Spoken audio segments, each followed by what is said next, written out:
Hello, and welcome to this next session on keeping your passions alive.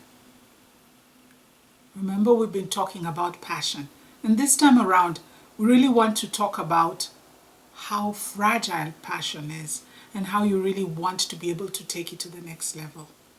And how can you keep your passion alive? So, let's think of it this way.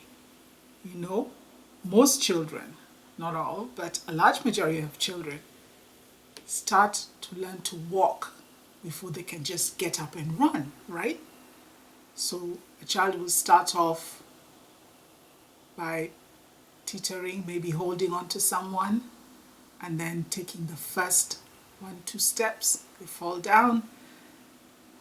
But there are those children who start off with just crawling, and then getting to that point, and where they're able to stand up a little bit and take the first few steps.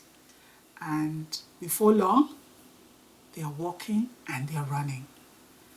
And let's say that your passion needs to go through that kind of growth.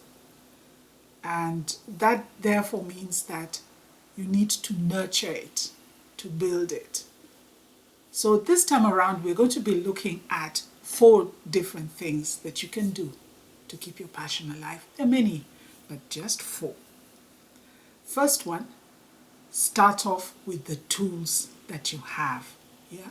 Are there people around you who already appreciate what you do? And are there other people that you know you would be able to approach? And here, I'd like to say thank you to Millie Owesi, who contributed to our last session and talked about how she would consider selling on Facebook and social media. That's a brilliant idea, Millie, and that would be a perfect way for you to grow your passion. The second thing that would be very useful to think about is having a lean existence. If you have too many things around you, too many distractions, what often happens is you lose the concentration or you give up. Too much noise, too many people saying, do it this way, do it that way. And sometimes it's not just people, it's you having too much. I'll give you an example. Ladies, buying shoes, you have so many pairs of shoes. Some of you may only have just a few like I do. Most of mine are tennis shoes and gym shoes. And honestly, at one point I got to the stage where I realized I am wasting money. The few shoes that I have that I use often would be enough. So I got rid of the others. I didn't just throw them away. They were good enough to sell. And that raised money for something else that I valued that would help me with my passion. And that's the kind of thing we're talking about. For men, men often laugh at ladies and they talk about how ladies have those clothes in their wardrobe. Yeah? Oh, my wife has these clothes in her wardrobe that she never really gets to wear. It's always, I'm going to lose weight and then one day I'm going to wear it. Or you take me out for that special occasion, and when that special occasion comes, she still doesn't wear that dress. She still doesn't want to show it out. So it gets to be a very funny thing because you end up with lots of things in your wardrobe that you don't need. However, men are not much different. Ladies, you know those t-shirts. Yeah, you know those ones. The ones that they never want to let go. Yeah. That suit that he must have worn for his first time in church when he was getting christened as an adult, or his first job, his first interview. He still has that. Yeah. Those pair of shoes that he loved because, they were sneakers that were, In those days, they were the fashion, and he still has them. And he doesn't let them go. It's time. It's time to say, this is it. I'm taking those out of the way. Don't have so much noise, too many distractions that you don't need.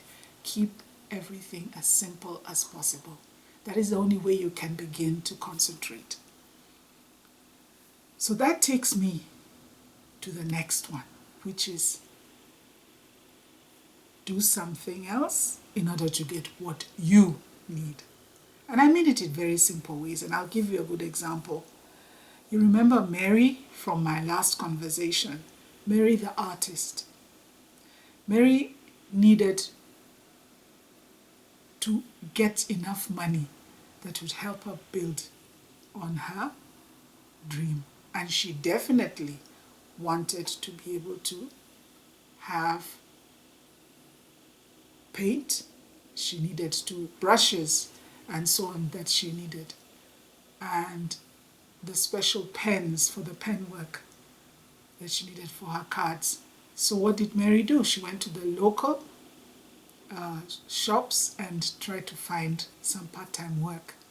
And the money that she made from there, she used to buy the materials that she needed for her art.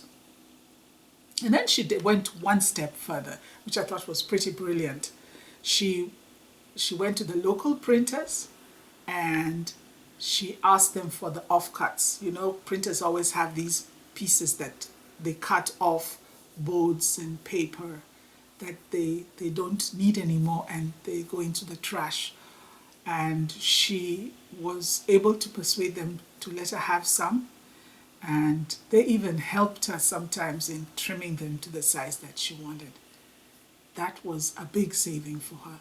So what about you? Is there something or somewhere or someone you can approach and say, look, I know you don't need this, or can we partner in this way? Can I help you in this way so that I can get what I need to be able to have my passion move forward? And then we get to the fourth one. Use what you have. And I'll give you an example. My sister Becky is a brilliant baker, and she just bakes from her kitchen in her nice little oven, bakes some of the most tastiest and moist cake. I just think about it and I get excited. And she's always baked, but really for just friends and family, when someone has a birthday, a special occasion, especially for the younger kids. And obviously, she's not using her passion all the time. Now, what if she actually fully utilized that oven? What wouldn't she be able to do? And you also have to think about what else do you have that you're not using? So chances are that they would be useful for you to push your passion further, but also that some of them have become obsolete and therefore you don't use them. And something that comes to mind straight away is the computer. Many of us know what I'm talking about. You buy this computer and then you move on to the next one and you still have it, especially the laptops. And they're sitting there and you're hoping that one day you'll pass it on to your son or your daughter, and then you find it's been overtaken by events, it's obsolete. Whoever you wanted to give it to is now using the smartphone. So you are left with this old relic sitting there. What can you do with that? Decide. Pass it on, sell it.